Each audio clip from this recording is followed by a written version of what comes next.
ਹੋਏ 3-4 ਤੋਂ ਵੱਧ ਉਹਨਾਂ ਦੇ ਘੁਟਾਲੇ ਸਾਹਮਣੇ ਨਜ਼ਰ ਆ ਗਏ ਔਰ ਜਿੱਥੇ ਅਸੀਂ ਅੱਜ ਵਧਾਈ ਵੀ ਦਿੱਤੀ ਹੈ ਕਿ ਕੇਂਦਰ ਸਰਕਾਰ ਨੂੰ ਕਿ 3 ਸਾਲ 'ਚ ਉਹਨਾਂ ਦਾ ਇੱਕ ਵੀ ਕਿਸੇ ਵੀ ਵਿਅਕਤੀ ਦੇ ਉੱਤੇ ਕੋਈ ਉਂਗਲੀ ਨਹੀਂ ਚੁੱਕ ਸਕਦਾ, ਉਹਦੀ ਉੱਥੇ ਵਧਾਈ ਵੀ ਦਿੱਤੀ। ਉੱਥੇ ਨਾਲ ਪੰਜਾਬ ਦੇ ਜਿਹੜੇ ਇਸ ਤਰ੍ਹਾਂ ਦੇ ਘੁਟਾਲਿਆਂ ਦੀ ਨੂੰ ਮੂੰਹ ਤੋੜ ਜਵਾਬ ਦੇਣ ਦੇ ਲਈ ਵੀ ਇੱਕ ਜਿਹੜਾ 9 ਤਰੀਕ ਨੂੰ ਧਰਨਾ ਔਰ 14 ਤਰੀਕ ਨੂੰ ਗਵਰਨਰ ਸਾਹਿਬ ਨੂੰ ਮਿਲਣਾ, ਜਿਹੜੇ ਇਸ਼ੂ ਵੀ ਦੱਸੇ ਆ ਉਸੇ ਜਿਹੜਾ ਕਿਸਾਨੀ ਦਾ ਸਭ ਤੋਂ ਵੱਡਾ ਮੁੱਦਾ ਗੁਰਜੀਤ ਸਿੰਘ ਰਾਣਾ ਜੀ ਦਾ ਰੇਤ ਮਾਫੀਆ ਦਾ, ਜਿਹਦੇ ਲਈ ਅੱਜ ਅਸੀਂ ਸਾਡੀ ਬੀਜੇਪੀ ਦੀ ਕਮੇਟੀ ਪਹਿਲਾਂ ਅੱਜ ਈਡੀ ਨੂੰ ਮਿਲ ਕੇ ਵੀ ਆਈ ਹੈ ਔਰ ਉਹਨੇ 15 ਦਿਨ ਦੇ ਅੰਦਰ ਅੰਦਰ ਇਹਦੇ 'ਤੇ ਐਕਸ਼ਨ ਲੈਣ ਦਾ ਸਾਨੂੰ ਦਿੱਤਾ ਵੀ ਹੈ।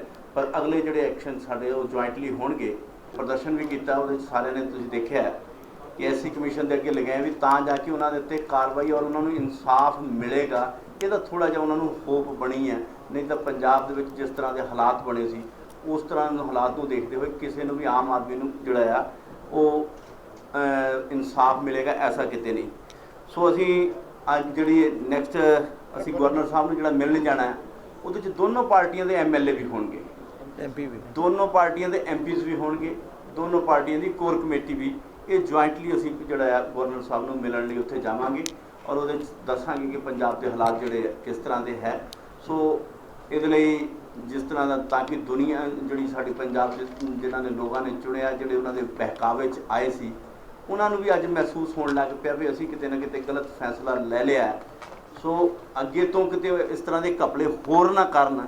ਸਾਡਾ ਮਕਸਦ ਉਹਨਾਂ ਨੂੰ ਇਸ ਨਹੀਂ ਕਿ ਪੰਜਾਬ ਨੂੰ ਬਚਾਉਣਾ, ਪੰਜਾਬ ਦੇ ਹਿੱਤਾਂ ਦੀ ਰਾਖੀ ਕਰਨਾ, ਗਰੀਬਾਂ ਦੀ ਹਿੱਤਾਂ ਦੀ ਰਾਖੀ ਕਰਨਾ ਔਰ ਦਲਿਤਾਂ ਦੇ ਹਿੱਤਾਂ ਦੀ ਰਾਖੀ ਕਰਨਾ, ਇਹ ਸਾਡਾ ਫਰਜ਼ ਹੈ। ਔਰ ਉਸ ਫਰਜ਼ ਨੂੰ ਨਿਭਾਉਣ ਲਈ ਅਸੀਂ ਜਿਹੜਾ ਜੁਆਇੰਟ ਐਕਸ਼ਨ ਜਿਹੜਾ ਹੁਣ ਅੱਗੇ ਤੋਂ ਲਾਂਗੇ, ਇਹ ਅੱਜ ਜਿਹੜਾ ਅਸੀਂ ਤੈਅ ਕੀਤਾ। ਸੋ ਉਮੀਦ ਹੈ ਕਿ ਇਹਦੇ 'ਚ ਅਸੀਂ ਲੋਕਾਂ ਨੂੰ ਇਨਸਾਫ ਦਿਵਾਉਣ 'ਚ कामयाब होवांगे, ऐसी सानू उम्मीद है। एंड जे करना वो कल करांगे, पर आ जिहड़ी इशूज़ है कि राणा साहब should resign and case should be registered, dismissed, should be dismissed, not resign, and case should be registered. And दूसरी गल आ जॉइंट स्टेटमेंट साडी इशू हो रही है, विच पूरा डिटेल साडियां जो साडी प्लान है वो दिता जाऊगा। Thank you very much.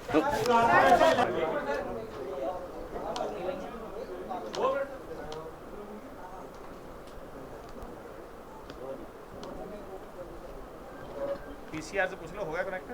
हो गया। ਅੱਜ ਸ਼੍ਰੋਮਣੀ ਅਕਾਲੀ ਦਲ ਬੀਜੇਪੀ ਦੀ ਦੋਨਾਂ ਦੀਆਂ ਕੋਰ ਕਮੇਟੀਆਂ ਦੀ ਜੁਆਇੰਟ ਮੀਟਿੰਗ ਅੱਜ ਜਲੰਧਰ ਕੀਤੀ ਗਈ। ਪਿਛਲੇ 2.5 ਮਹੀਨਿਆਂ ਦੇ ਵਿੱਚ ਜੋ ਹਾਲਾਤ ਪੰਜਾਬ ਦੇ ਬਣੇ, ਜਿਸ ਉਮੀਦ ਨਾਲ ਲੋਕਾਂ ਨੇ ਸਰਕਾਰ ਬਣਾਈ, ਉਸ ਉਮੀਦ ਦੇ ਖਿਲਾਫ ਜਾਇਜੀ ਸਰਕਾਰ ਨੇ ਕੰਮ ਕੀਤੇ, ਉਹਦੇ ਸਾਰੀਆਂ ਗੱਲਾਂ ਨੂੰ ਰਿਵਿਊ ਕੀਤਾ ਗਿਆ। 2 ਮਹੀਨੇ ਦੇ ਅੰਦਰ ਹੀ ਅਸਲੀ ਚਿਹਰਾ ਕਾਂਗਰਸ ਸਰਕਾਰ ਦਾ ਸਾਹਮਣੇ ਆ ਗਿਆ।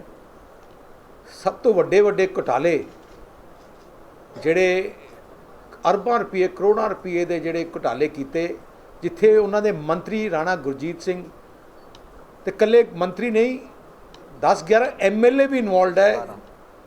ਜਿਹੜੇ ਸੈਂਡ ਘੁਟਾਲੇ, ਜਿਹੜਾ ਰੇਤਾ ਘੁਟਾਲਾ ਜਿਹੜਾ ਉਹਨਾਂ ਨੇ ਕੀਤਾ, ਘੁਟਾਲਾ ਇਹ ਜਿਹਾ ਕਿ ਜਿਹਦੇ 'ਚ ਕੋਈ ਇਨਵੈਸਟੀਗੇਸ਼ਨ ਕਰਨ ਦੀ ਵੀ ਲੋੜ ਨਹੀਂ ਆ, ਆ ਓਪਨ ਐਂਡ ਸ਼ਟ ਕੇਸ ਹੈ।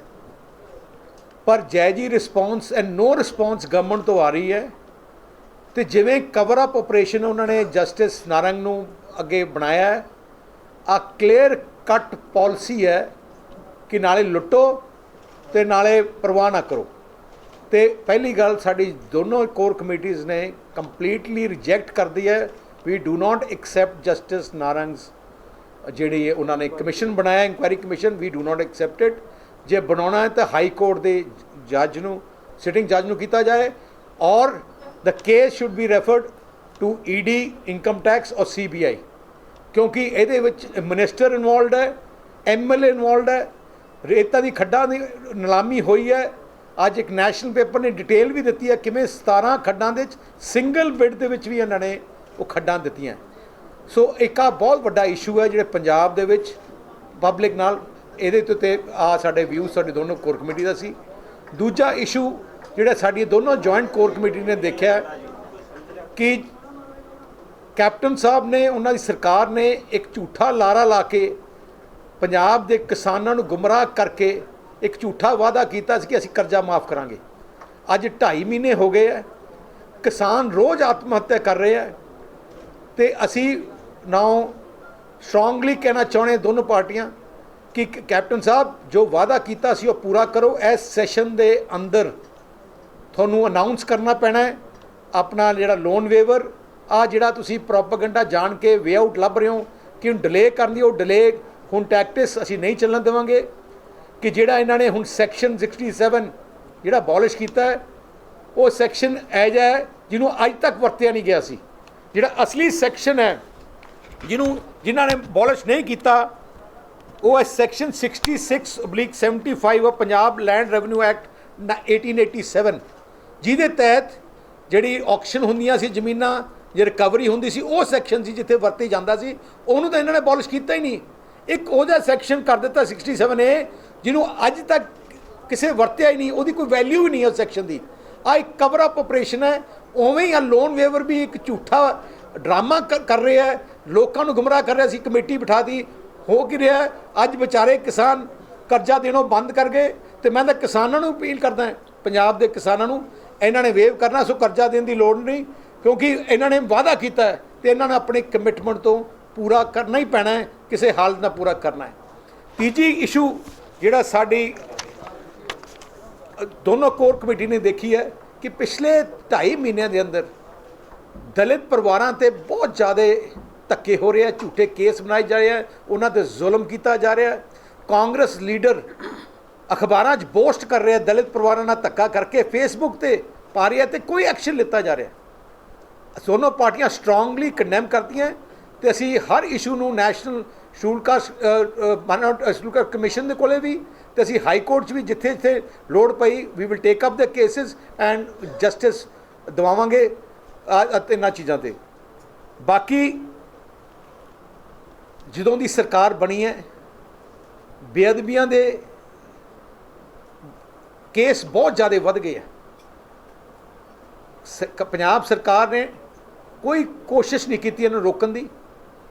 ਮੈਨੂੰ ਯਾਦ ਹੈ ਜਦੋਂ ਸਾਡੀ ਸਰਕਾਰ ਦੇ ਟਾਈਮ ਕੇਸ ਹੋਏ ਉਦੋਂ ਇਹਨਾਂ ਨੇ ਪ੍ਰੋਪੇਗੈਂਡਾ ਕੀਤਾ ਕਿ ਸਾਡੀ ਸਰਕਾਰ ਇਨਵੋਲਵਡ ਹੈ, ਇੱਕ ਝੂਠ ਡਰਾਮਾ ਪੇਸ਼ ਕੀਤਾ। ਤੇ ਮੈਨੂੰ ਹੈਰਾਨੀ ਹੈ ਜਿਹੜੇ ਲੋਕ ਉਦੋਂ ਧਰਨੇ ਦਿੰਦੇ ਸੀ, ਜਿਹੜੇ ਨਕਲੀ ਹੁਣ ਜਥੇਦਾਰ ਬਣੇ ਹੈ, ਉਦੋਂ ਜਾ ਕੇ ਧਰਨੇ ਦਿੰਦੇ, ਹੁਣ ਚੁੱਪ ਕਿਉਂ ਹੈ? ਕਿਉਂਕਿ ਉਹ ਪਹਿਲੇ ਵੀ ਕਾਂਗਰਸ ਨਾਲ ਰਲੇ ਸੀ ਤੇ ਅੱਜ ਵੀ ਰਲੇ ਹੈ ਤੇ ਜਿਹੜੀ ਪੰਜਾਬ ਸਰਕਾਰ ਕੋਈ ਐਕਸ਼ਨ ਲੈ ਰਹੀ। ਤੇ ਹੁਣ ਅੱਜ ਮੈਂ ਹੈਰਾਨ ਹਾਂ ਜਦੋਂ ਮੁੱਖ ਮੰਤਰੀ ਦਾ ਬਿਆਨ ਸੁਣਿਆ ਕਿ ਇਹਦਾ ISI ਕਰ ਰਹੀ ਹੈ। ਜੇ ISI ਕਰ ਰਹੀ ਹੈ ਤੇ ਤੁਸੀਂ ਐਕਸ਼ਨ ਕੀ ਕਰ ਰਹੇ ਹੋ? ਚੌਥੀ ਗੱਲ ਜਿਹੜੀ ਹੈਗੀ ਲਾਅ ਐਂਡ ਆਰਡਰ ਦੀ ਹੈ। ਪੰਜਵੀਂ ਗੱਲ ਜਿਹੜੀ ਹੈ ਲਾਅ ਐਂਡ ਆਰਡਰ ਦੀ ਹੈ। ਪਿਛਲੇ 2.5 ਮਹੀਨੇ ਦੇ ਅੰਦਰ ਜੋ ਹਾਲਾਤ ਮੈਂ ਅਖਬਾਰਾਂ 'ਚ ਪੜ੍ਹਿਆ, ਤੁਸੀਂ ਰੋਜ਼ ਪੜ੍ਹ ਰਹੇ ਹੋ, ਹਰ ਰੋਜ਼ ਮਰਡਰ, ਗੈਂਗ ਵਾਰਸ, ਲੁੱਟ ਖੋਹ ਚੱਲ ਰਹੀ ਹੈ, ਬੰਬ ਬਣ ਰਹੇ ਘਰਾਂ 'ਚ ਲੱਭ ਰਹੇ ਹੈ। ਐਂ ਲੱਗਦਾ ਸਰਕਾਰ ਹੈ ਹੀ ਨਹੀਂ। ਤੁਸੀਂ ਕਿਸੇ ਵੀ ਦਫ਼ਤਰ ਚਲੇ ਜਾਓ, ਤੁਸੀਂ ਐਂ ਕਰੋ ਕਾਂਗਰਸ ਦੇ MLA ਨੂੰ ਪੁੱਛ ਲਓ ਸਰਕਾਰ ਚੱਲ ਰਹੀ ਹੈ ਕਿ ਨਹੀਂ, ਉਹ ਵੀ ਕਹਿਣਗੇ ਸਰਕਾਰ ਨਹੀਂ ਚੱਲ ਰਹੀ। ਕਿਉਂਕਿ ਸਰਕਾਰ ਨਾ ਪਬਲਿਕ ਨੂੰ ਕੋਈ ਮਿਲ ਰਹੀ ਹੈ। ਪੰਜਾਬ ਦੇ ਮੁੱਖ ਮੰਤਰੀ ਅੱਜ ਤੱਕ ਪੰਜਾਬ 'ਚ ਨਹੀਂ ਆਏ। 2.5 ਮਹੀਨੇ ਹੋ ਗਏ ਬਾਦਲ ਸਾਹਿਬ ਦੀ ਸਰਕਾਰ ਦੇ ਦੌਰਾਨ ਹਰ ਰੋਜ਼ ਮੁੱਖ ਮੰਤਰੀ ਬਾਦਲ ਸਾਹਿਬ ਕਿਸੇ ਨਾ ਕਿਸੇ ਪੰਜਾਬ ਦੇ ਕੋਨੇ 'ਚ ਹੁੰਦੇ ਸੀ, ਲੋਕਾਂ ਨੂੰ ਮਿਲਦੇ ਸੀ, ਜੋ ਤਕਲੀਫਾਂ ਸੀ ਉੱਥੇ ਮਿਲ ਕੇ ਹੱਲ ਕਰਦੇ ਸੀ। ਪਰ ਜਿਹੜਾ ਹੁਣ ਸਰਕਾਰ ਹੈ ਆ ਕੱਲੀ ਚੰਡੀਗੜ੍ਹ ਬੈਠੀ ਹੈ, ਉਹਨਾਂ ਦਾ ਨਿਸ਼ਾਨਾ ਲੁੱਟ ਖੋਹ ਹੈ। ਤੇ ਇਸ ਕਰਕੇ Akali Dal BJP core committee ਨੇ ਫੈਸਲਾ ਕੀਤਾ ਹੈ ਕਿ ਆ ਇਸ਼ੂਜ਼ ਨੂੰ ਲੈ ਕੇ ਖਾਸ ਕਰਕੇ ਜਿਹੜੀ ਸੈਂਡ ਮਾਈਨਿੰਗ ਘਪਲਾ ਤੇ ਜਿਹੜੀ ਬੇਅਦਬੀ ਦੀ ਇਸ਼ੂ ਹੈ ਤੇ ਜਿਹੜੇ ਲੋਨ ਵੇਵਰ, ਅਸੀਂ 9 ਤਰੀਕ ਨੂੰ ਹਰ ਜ਼ਿਲ੍ਹੇ ਹੈੱਡਕੁਆਰਟਰ ਤੇ ਦੋਨੋਂ ਪਾਰਟੀਆਂ 11 ਤੋਂ 1 ਵਜੇ ਤੱਕ DC ਦੇ ਦਫ਼ਤਰ ਸਾਹਮਣੇ ਧਰਨਾ ਦੇਣਗੇ, ਮੈਮੋਰੈਂਡਮ ਦੇਣਗੇ। ਉਹਦੇ ਬਾਅਦ ਅਸੀਂ 14 ਤਰੀਕ ਨੂੰ ਗਵਰਨਰ ਨੂੰ ਜੁਆਇੰਟ ਮੀਟਿੰਗ ਅਸੀਂ ਰਿਕੁਐਸਟ ਕਰਾਂਗੇ ਗਵਰਨਰ ਸਾਹਿਬ ਕੋਲੇ ਕਿ ਆ ਸਾਰੇ ਇਸ਼ੂਜ਼ ਲੈ ਕੇ ਅਲੱਗ-ਅਲੱਗ ਡਿਪਾਰਟਮੈਂਟ ਨੂੰ ਜਿੱਥੇ ਰੈਫਰ ਕਰਨ ਗਵਰਨਰ ਸਾਹਿਬ ਰੈਫਰ ਕਰਨ। ਜਿਵੇਂ ਜਿਹੜੇ ਕਪਲੇ ਹੋਏ ਹੈ ਉਹ ਪੰਜਾਬ ਗਵਰਨਰ ਸਾਹਿਬ ਨੂੰ ਰਿਕੁਐਸਟ ਕਰਾਂਗੇ ਉਹ ED ਨੂੰ ਜਾਂ ਇਨਕਮ ਟੈਕਸ ਡਿਪਾਰਟਮੈਂਟ ਜਾਂ CBI ਨੂੰ ਉਹ ਕੇਸ ਰੈਫਰ ਕਰਨ, ਕਿਉਂਕਿ ਸਾਨੂੰ ਪੂਰਾ ਯਕੀਨ ਹੈ ਕਿ ਕੈਪਟਨ ਸਾਹਿਬ ਦੀ ਸਰਕਾਰ ਨੇ ਤਾਂ ਕੁਛ ਕਰਨਾ ਨਹੀਂ, ਉਹ ਤਾਂ ਕਵਰ ਅਪ ਮਿਸ਼ਨ ਤੇ ਹੋਈ ਹੈ। ਮੁੱਖ ਮੰਤਰੀ ਨੇ ਅੱਜ ਤੱਕ ਇੱਕ ਵੀ ਸਪਸ਼ਟੀਕਰਨ ਦਿੱਤਾ ਕਿ ਉਹਨਾਂ ਦੇ ਮੁੱਖ ਮੰਤਰੀ ਦੇ ਆਪਣੇ ਕੈਬਨਿਟ ਦਾ ਮੰਤਰੀ ਘੁਟਾਲੇ 'ਚ ਇਨਵੋਲਵਡ ਹੈ।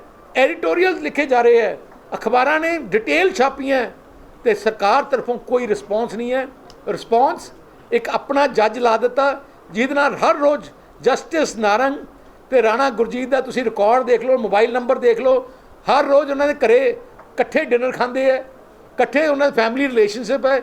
ਆ ਜਸਟਿਸ ਨਾਰੰਗ ਨੂੰ ਵੀ ਰਾਣਾ ਗੁਰਜੀਤ ਨੇ ਹੀ ਲਵਾਇਆ ਐਜ਼ ਜੱਜ ਫॉर द ਕਮਿਸ਼ਨ, ਕਿਉਂਕਿ ਉਹ ਵਾਂਟ ਕਵਰ ਅਪ ਕਰਨਾ ਚਾਹੁੰਦੇ ਹੈ, ਪਰ ਅਸੀਂ ਉਹ ਕਵਰ ਅਪ ਨਹੀਂ ਹੋਣ ਦੇਵਾਂਗੇ। ਆ ਇਸ਼ੂ ਲੌਜੀਕਲ ਕੰਕਲੂਜਨ ਤੱਕ ਲੈ ਕੇ ਜਾਵਾਂਗੇ, ਭਾਵੇਂ ਸਾਨੂੰ ਕੋਰਟ ਜਾਣਾ ਪਏ, ਭਾਵੇਂ ਸਾਨੂੰ ਵੱਖ-ਵੱਖ ਡਿਪਾਰਟਮੈਂਟ ਕੋਲ ਜਾਣਾ ਪਏ, ਪਰ ਜਿਹੜੀਆਂ ਇਸ਼ੂਜ਼ ਆ ਜਿਹੜੀ ਅਸੀਂ 5 ਰੇਜ਼ ਕੀਤੀਆਂ ਆ ਜਨਤਾ ਦੀ ਇਸ਼ੂਜ਼ ਨੂੰ ਅਸੀਂ ਜਦੋਂ ਤੱਕ ਆ ਗਵਰਨਮੈਂਟ ਇਹਨੂੰ ਜਨਤਾ ਦੀ ਇਸ਼ੂ ਨੂੰ ਰਿਸਪੌਂਡ ਨਹੀਂ ਕਰਦੀ ਉਦੋਂ ਤੱਕ ਸਾਡਾ ਸੰਘਰਸ਼ ਜਾਰੀ ਰਹੂਗਾ। ਵਧਾਈ ਤੇ ਮੈਂ ਸਾਡੀ ਜੁਆਇੰਟ ਕੋਰ ਕਮੇਟੀ ਨੇ ਪ੍ਰਾਈਮ ਮਿਨਿਸਟਰ ਸੈਂਟਰ ਦੀ ਸਰਕਾਰ ਪ੍ਰਾਈਮ ਮਿਨਿਸਟਰ ਮੋਦੀ ਜੀ ਨੂੰ ਵਧਾਈ ਦਿੱਤੀ ਹੈ ਕਿ 3 ਸਾਲ 'ਚ ਜੋ ਹਿਸਟੋਰਿਕ ਡਿਵੈਲਪਮੈਂਟ ਦੇਸ਼ 'ਚ ਹੋਈ ਹੈ, ਜੋ ਉਹਨਾਂ ਨੇ ਹਰ ਸਟੇਟ ਨੂੰ ਫਾਇਦਾ ਕੀਤਾ ਹੈ, ਜੋ ਇਤਿਹਾਸਿਕ ਡਿਸੀਸ਼ਨ GST ਵਰਗੇ ਜਾਂ ਹੋਰ ਕੋਈ ਡਿਸੀਸ਼ਨਸ ਲਿੱਤੇ ਹੈ, ਜੋ ਇੰਟਰਨੈਸ਼ਨਲ ਇਮੇਜ ਆਪਣੀ ਦੇਸ਼ ਦੀ ਵਧਾਈ ਹੈ, ਤੇ 3 ਸਾਲਾਂ ਦੇ ਅੰਦਰ ਇੰਨੇ ਸ਼ਾਰਟ ਟਾਈਮ ਦੇ ਅੰਦਰ ਜੋ ਡਿਵੈਲਪਮੈਂਟ ਗਰੋਥ ਇੰਡੀਆ ਦੀ ਹੋਈ ਹੈ, ਗਰੋਥ ਸਟੋਰੀ ਬਣੀ ਹੈ, ਅਸੀਂ ਜੁਆਇੰਟਲੀ BJP ਅਕਾਲੀ ਦਲ ਦੀ ਕੋਰ ਕਮੇਟੀ ਪ੍ਰਾਈਮ ਮਿਨਿਸਟਰ ਦਾ ਧੰਨਵਾਦ ਵੀ ਕਰਦੇ ਹਾਂ।